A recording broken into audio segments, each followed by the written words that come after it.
अगली हेडिंग हमारी है एक समान रूप से आवेशित वलय के कारण वैद्युत क्षेत्र की तीव्रता। मतलब ये वलय है एक समान रूप से आवेशित है, इसके कारण किसी बिंदु पर, यहाँ पर मान लिया हमने बिंदु P पर वैद्युत क्षेत्र की तीव्रता अगर निकालनी है तो इसके लिए हम क्या करते हैं, ये जो वलय है इसका एक छोटा सा अवयव लेते हैं AB, और इस अवयव के कारण बिंदु P पर हम पहले वैद्युत क्षेत्र की तीव्रता, ये बिंदु P है, वैद्युत क्षेत्र की तीव्रता निकालते हैं। अब ये जो वलय है ये माना इसका ये केंद्र है बिंदु O, इस वलय की जो त्रिज्या है ये है R, और यहाँ से बिंदु P, मतलब बिंदु P यानी जहाँ पर हमें वैद्युत क्षेत्र की तीव्रता निकालनी है वो केंद्र से x दूरी पर है, और एक छोटा सा लघु अवयव लिया जिस पर जो आवेश है वो कितना है, डेल्टा Q है। अब इस डेल्टा Q से ये जो दूरी है बिंदु P की ये कितनी है, R है, और जो कोण है वो कितना है, थीटा है। तो ये जो लघु अवयव है इस अवयव के कारण, ये जो अवयव AB है इसके कारण अगर हम बिंदु P पर वैद्युत क्षेत्र की तीव्रता निकालें तो कितनी आएगी। वैद्युत क्षेत्र की तीव्रता का फार्मूला मैंने आपको बताया था, E इक्वल टू क्या होता है, 1/, अब लघु अवयव है, छोटा आवेश है तो छोटी वैद्युत क्षेत्र की तीव्रता होगी, यानी डेल्टा E होगा ये आपका, और डेल्टा E कितना होगा, यानी अवयव AB के कारण बिंदु P पर वैद्युत क्षेत्र की तीव्रता, यानी इसके कारण यहाँ पर कितनी वैद्युत क्षेत्र की तीव्रता है वो कितना आएगा, डेल्टा E। और डेल्टा E का फार्मूला कितना होगा, क्या होता है formula, 1/4 pi epsilon delta Q बटे R²।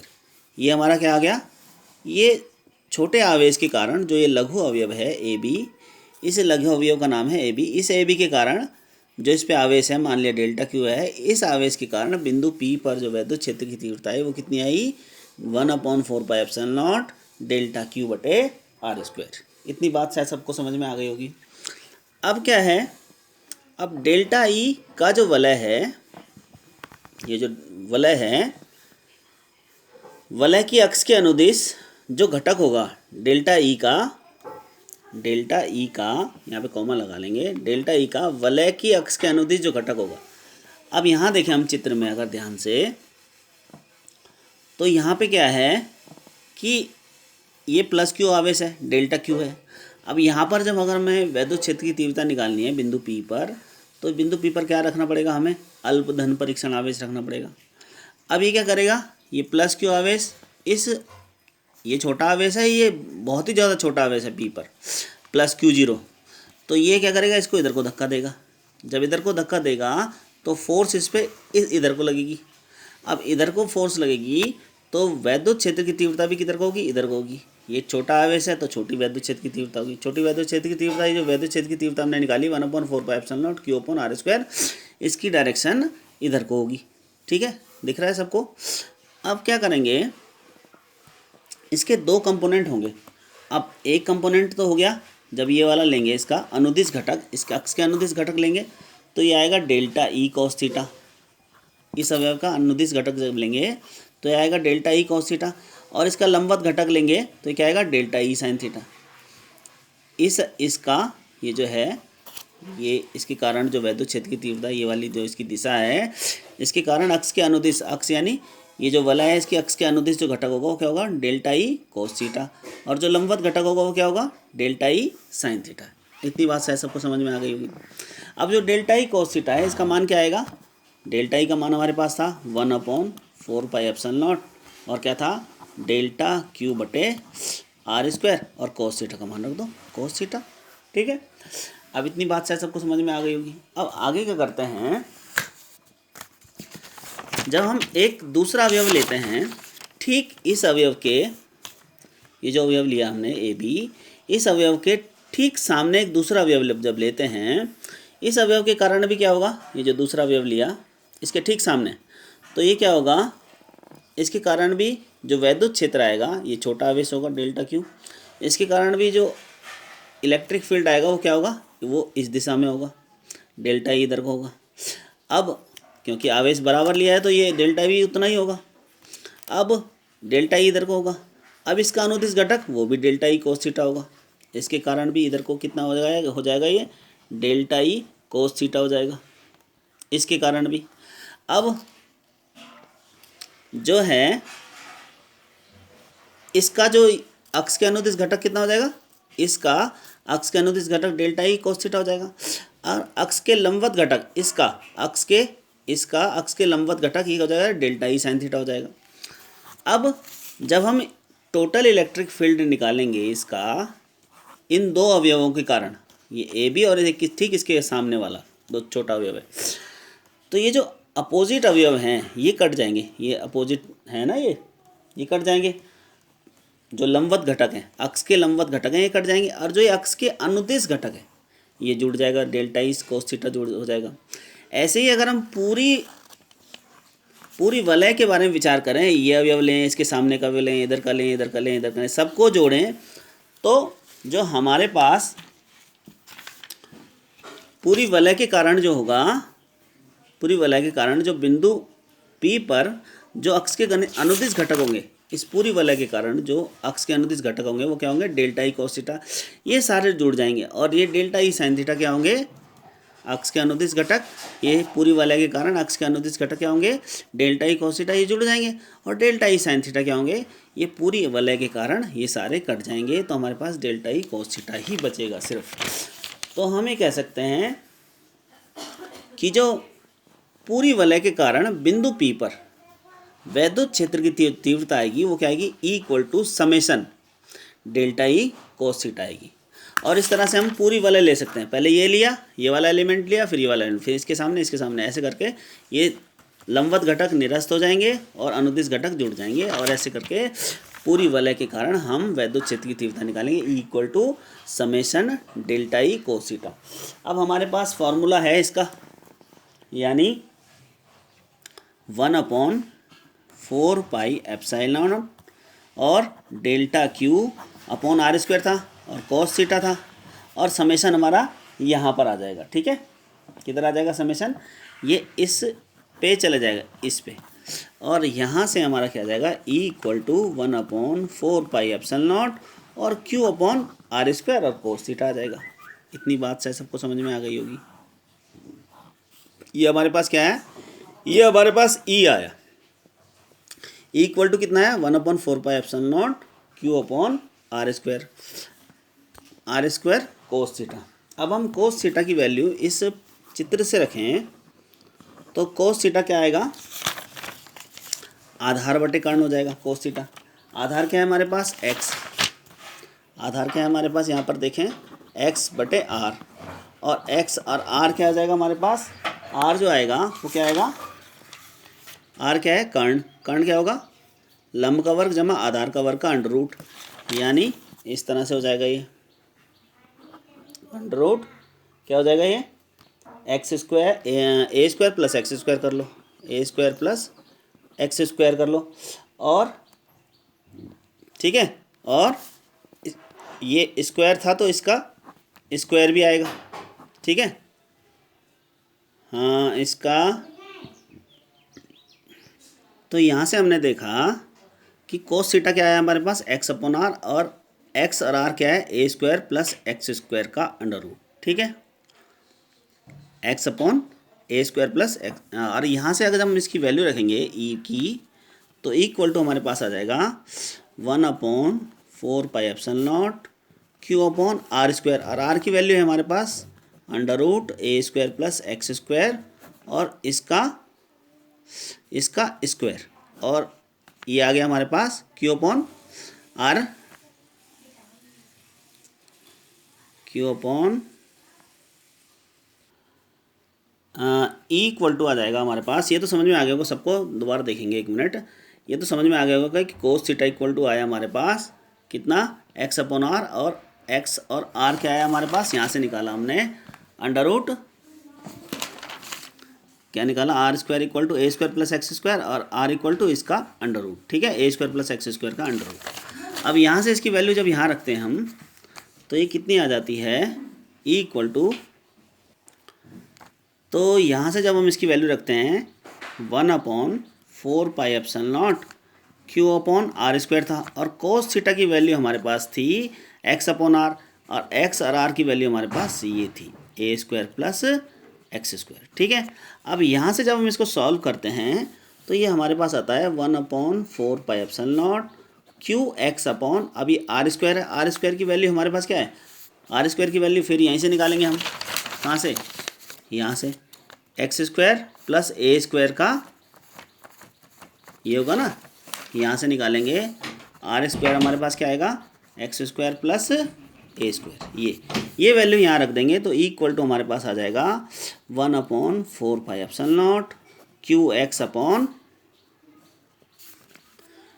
अपॉन r² की वैल्यू हमारे पास क्या है, a² + x², और इसकी वैल्यू है a² + x² का अंडर रूट। ठीक है, और यहाँ से हमारे पास इक्वल टू आया 1/4πε0 Qx अपॉन a² + x², और यहाँ देखो ये एक घात है इसकी, और यहाँ पे आधी घात है, तो एक और आधी कितनी हो जाएगी, ये हो जाएगी तुम्हारी 1.5 घात यानी 3/2, और ये हमारे पास वैद्युत क्षेत्र आ गया, किसके कारण, एक वलय के कारण आ गया, वैद्युत क्षेत्र एक आवेशित वलय के कारण आ गया बिंदु P पर। ठीक है, और इसकी दिशा किधर को हुई, OP की दिशा में इसकी दिशा हुई। ठीक है, इतनी बात सबको समझ में आ गई होगी। सबसे पहले क्या किया हमने, दोबारा देखें अगर, सबसे पहले क्या किया, ये वलय लिया, एक वलय लिया, वलय क्या है, इसमें आवेशित वलय है, धनावेशित है, और ये इसका त्रिज्या है a, O से x दूरी पर बिंदु P है, और AB जो छोटा अवयव लिया, लघु अवयव, इस पे आवेश डेल्टा Q है, यहाँ से r दूरी पर क्या है, एक जो बिंदु P है उसकी दूरी r है, इसकी दूरी r है, और यहाँ से वलय का जो लघु अवयव लिया था इस पे आवेश डेल्टा Q है, और इसके कारण जो वैद्युत क्षेत्र था वो किधर को आया था, इधर को आया था। ठीक है, अब इसका अक्ष के अनुदिश घटक लिया तो डेल्टा ई कोस थीटा वो इधर को आया, और इसका लंबवत घटक लिया अक्ष के तो ये इधर को आया ई साइन थीटा, और इसके अपोजिट हमने दूसरा एलिमेंट लिया। अब इसके कारण क्या आया, जो इलेक्ट्रिक फील्ड आया वो इधर को आया। अब इसका भी अक्ष के अनुदिश घटक लिया तो वो डेल्टा ई कोस थीटा इधर को आया, और लंबवत घटक लिया तो ये आया। जब दोनों घटक को देखा तो इससे कट गया, लंबवत घटक कट गए और अनुदिश घटक जुड़ जाएंगे। ऐसे ही करते करते हमने सारे अवयव लिए, लघु अवयव, इसके सामने वाला, इसका इसके सामने वाला, इसका इसके सामने वाला, ऐसे करके ये पूरी वलय के कारण जब हम निकालेंगे इलेक्ट्रिक फील्ड या वैद्युत क्षेत्र की तीव्रता, तो क्या आएगा, वो क्या आएगा, जो लंबवत घटक होंगे वो सब कट जाएंगे और ये घटक बचेगा। अब इस अवयव के कारण अगर हम निकालें, ए बी के कारण जब मैंने निकाला था तो डेल्टा इक्वल टू क्या आया, 1/4πε0 डेल्टा Q/r² आया। छोटा इलेक्ट्रिक फील्ड है तो छोटा ही आवेश, छोटा आवेश है तो छोटा इलेक्ट्रिक फील्ड है। अब डेल्टा ई का वलय की अक्ष के अनुदिश जो घटक आया वो क्या आया, डेल्टा ई कोस थीटा था, डेल्टा ई कोस थीटा, इसका मान कितना है 1/4πε0, और डेल्टा Q/r² तो डेल्टा ई का मान है, और कोस थीटा ऐसे रख लिया।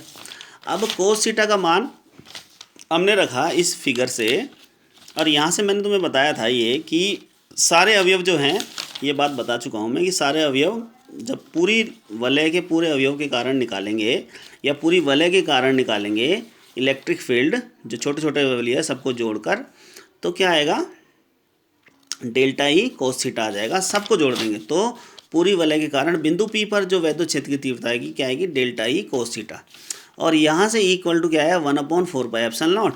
ठीक है, 1/4πε0, और समेशन जो है वो इस पे चले जाएगा, डेल्टा Q/r²। डेल्टा Q क्या हो जाएगा, समेशन मतलब छोटे छोटे आवेशों को जोड़कर ये क्या बनेगा, पूरा आवेश बनेगा Q, जो इसको दिया गया है वलय को, तो ये इसकी जगह हम Q रख देंगे, Q/r² कोस थीटा। अब कोस थीटा की वैल्यू फिर फिगर में जाएंगे, यहाँ पे क्या है, आधार बटे कर्ण यानी x/r, तो x/r रख देंगे। ठीक है, कोस थीटा की वैल्यू x/r रख दी, और ये क्या है, x और r की वैल्यू क्या है, √a² + x² रख देंगे, और यहाँ से फिर हम इक्वल टू 1/4πε0 और Q/r², और ये कोस थीटा था, कोस थीटा की वैल्यू x/r² + x² कर देंगे, और QX की मल्टीप्लाई हो जाएगी और r² की वैल्यू, ठीक है, क्यू एक्स और यहाँ से आर स्क्वायर और under root a square plus x square हो गया। चाहे इस लाइन को तुम मत लिखो, ठीक है, इस लाइन को मत लिखो, सीधा ही रख दो यहाँ पे इक्वल टू 1/4 क्यू एक्स हो गया और आर स्क्वायर की वैल्यू रख दो ए स्क्वायर प्लस एक्स स्क्वायर और इसकी पावर 1 हो गई। और इसको फिर फिगर से रख दिया आर स्क्वायर तो सीधा आ जाएगा और एक और आधी घात जोड़ के क्या आ जाएगा equal to 1/4 Q X upon are square plus x square की घात 3/2। और इसकी दिशा किधर को होगी, इसकी दिशा होगी इलेक्ट्रिक फील्ड की किधर को होगी, ये ओपी की दिशा में होगी, इस अक्ष के अनुदिश होगी, ठीक है। इतनी बात शायद सबको समझ में आ गई होगी, ठीक है, ओके।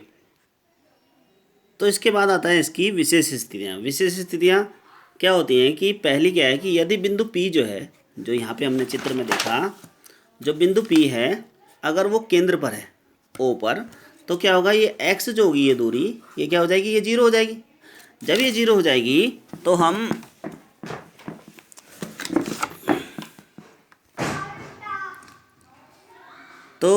जब हम बिंदु P जो है वो केंद्र पर आ जाएगा तो x जो हो जाएगा वो 0 हो जाएगा। और जब x 0 हो जाएगा तो इस फॉर्मूले में जो हमने देखा था इक्वल टू 1/4 क्यू एक्स और ए स्क्वायर प्लस एक्स स्क्वायर की पावर 3/2 है, ये 0 है। तो 0 होने से क्या हो जाएगा, ये पूरा ही 0 हो जाएगा, यानी इलेक्ट्रिक फील्ड हमारे पास क्या आ जाएगा, वो 0 हो जाएगा। दूसरा केस क्या है कि जब x जो है वो बहुत बड़ा है, a क्या है, त्रिज्या है ना, a हमारे पास त्रिज्या है, ये a, और x यानी बहुत दूरी पर है। जब ये बहुत दूरी पर है तो क्या हो जाएगा, e जो आएगा हमारे पास, तो जो छोटा होता है उसको हम छोड़ देते हैं, तो e क्या हो जाएगा 1/4 क्यू एक्स अपॉन, अब छोटा क्या है a को छोड़ देंगे हम, फॉर्मूला ये था हमारे पास, a को छोड़ देंगे तो क्या बचेगा हमारे, इसको छोड़ दो, एक्स स्क्वायर की पावर 3/2, तो 3 यानी एक्स स्क्वायर था, इसकी पावर हमारे पास क्या थी 3/2, 2 से 2 कैंसिल हो जाएगा, तो इक्वल टू क्या आ जाएगा 1/4 और क्यू एक्स अपॉन एक्स की पावर क्यूब, तो एक क्यूब से एक कट जाएगा तो इक्वल टू हमारे पास आएगा 1/4 क्यू अपॉन एक्स स्क्वायर, ठीक है, ये आया हमारे पास। अब इसका मतलब क्या है कि जब बहुत दूरी पर हम इलेक्ट्रिक फील्ड निकालेंगे या वैद्युत क्षेत्र की तीव्रता निकालेंगे तो ये जो वलय है ये कैसे व्यवहार करेगा, ये एक बिंदु आवेश की तरह व्यवहार करेगा। जो इससे पहले मैंने वीडियो बनाई थी उसमें मैंने बताया था बिंदु आवेश के कारण जो इलेक्ट्रिक फील्ड होता है वो कितना होता है, 1/4 क्यू अपॉन आर स्क्वायर होता है। तो उसी तरह से व्यवहार करेगा equal to 1/4 Q upon X square, ठीक है। इतनी बात आप लोगों को समझ में आ गई होगी, मुझे लगता है 2 केस समझ में आ गए होंगे। तो अब हम देखते हैं कि वलय की अक्ष पर वैद्युत क्षेत्र की तीव्रता की स्थिति, अधिकतम तीव्रता की स्थिति, मतलब वैद्युत क्षेत्र जो होगा वो अधिकतम कब होगा। तो वैद्युत क्षेत्र की अधिकतम मान के लिए क्या करते हैं, dE/dx वो 0 कर लेते हैं। अब जब dE/dx 0 करते हैं तो क्या होगा, d/dx ये आएगा 1/4 और क्यू एक्स और ए स्क्वायर प्लस एक्स स्क्वायर की पावर 3/2 इक्वल टू, ये क्या होगा 0 हो जाएगा। अब ये कांस्टेंट है, ये वाला क्यू भी कांस्टेंट है, ये सब 0 के इधर जाके 0 हो जाएंगे। तो यहाँ मेरे पास बचेगा d/dx एक्स अपॉन ए स्क्वायर प्लस एक्स स्क्वायर की पावर 3/2 और ये यहाँ से इक्वल टू 0। अब जब इसमें फार्मूला लगाएंगे तो फार्मूला क्या लगाएंगे, d/dx न्यूमरेटर अपॉन डिनोमिनेटर, तो क्या होता है डिनोमिनेटर का square, denominator as it is d/dx of numerator और minus numerator as it is d/dx of denominator, ठीक है। और यहाँ से अब इसके बाद जब इसको सॉल्व करेंगे तो क्या करेंगे, d/dx हमारे पास क्या था, एक बार लिख लेते हैं, x अपॉन ए स्क्वायर प्लस एक्स स्क्वायर की पावर 3/2 और इक्वल टू 0 था, ठीक है। और यहाँ से जब ये वाला फार्मूला आप लोग लगाएंगे तो क्या आएगा, डिनोमिनेटर का स्क्वायर, डिनोमिनेटर क्या है हमारे पास, ए स्क्वायर प्लस एक्स स्क्वायर की पावर 3/2 का स्क्वायर करेंगे स्क्वायर, और डिनोमिनेटर एज इट इज़ यानी A square plus x square की पावर 3/2 ये एज इट इज़। और डेरिवेटिव न्यूमरेटर x का डेरिवेटिव 1 हो जाएगा और minus numerator as it is, derivative denominator. जब इसका डेरिवेटिव करेंगे तो क्या आएगा 3/2, ठीक है। और a² प्लस x² की पावर 3/2 -1, और इसका भी डेरिवेटिव करेंगे तो आ जाएगा 2x, और यहाँ से इक्वल टू 0। ये नीचे वाला पार्ट यहाँ जाके 0 हो जाएगा। तो हमारे पास बचेगा a² प्लस x² की पावर 3/2 माइनस x, और यहाँ है 3/2। 2 से 2 कैंसिल कर दो, यहाँ पर 2 से 2 कैंसिल कर दो, तो ये 2 लिखने की ज़रूरत ही नहीं है तुम्हें। तो ये आ जाएगा तुम्हारे पास, क्या आ जाएगा 3x², और ये आ जाएगा a² प्लस x² की पावर 1/2 और इक्वल टू 0। अब यहाँ से a² प्लस x² भी आप लोग कॉमन ले सकते हैं, और इसकी पावर कितनी आएगी 1/2 कॉमन आ जाएगी। और यहाँ से जब 1/2 कॉमन आ जाएगी तो यहाँ बचेगा a² प्लस x², एक पावर बचेगी, और माइनस 3x² और इक्वल टू 0, ये भी 0 हो जाएगा। यानी a² minus 2x² equal to 0, यहाँ से 2x² इक्वल टू a², और यहाँ से जब हम x² की वैल्यू निकालेंगे, x² इक्वल टू a²/2, और यहाँ से जब तुम ax निकालोगे तो x इक्वल टू हमारे पास आ जाएगा प्लस माइनस a/√2। ठीक है, इतनी बात समझ में आ गई। तो क्या है, वलय की अक्ष पर केंद्र के दोनों ओर a/√2 दूरी पर वैद्युत क्षेत्र की तीव्रता अधिकतम होगी। मतलब यहाँ पर जो केंद्र है वलय का, उसके दोनों ओर, ठीक है, ये वलय था, इसके दोनों ओर यानी a/√2 इधर और a/√2 इधर, ये जो वैद्युत क्षेत्र की तीव्रता होगी ये अधिकतम होगी। अब बायोलॉजी वालों को शायद ये वाला पार्ट समझ में नहीं आया होगा, तो वो यहाँ तक कर सकते हैं जो मैंने बताया था। कहाँ तक? E = 1/4πε/Q/x² तक, ठीक है। और बाकी लोग वो ये करेंगे, उसके बाद ये लास्ट वाला करेंगे, ठीक है। ये यहाँ पे कहाँ पे मैथ्स वाले जो हैं वो इस पार्ट को ज़रूर करें, ठीक है। धन्यवाद।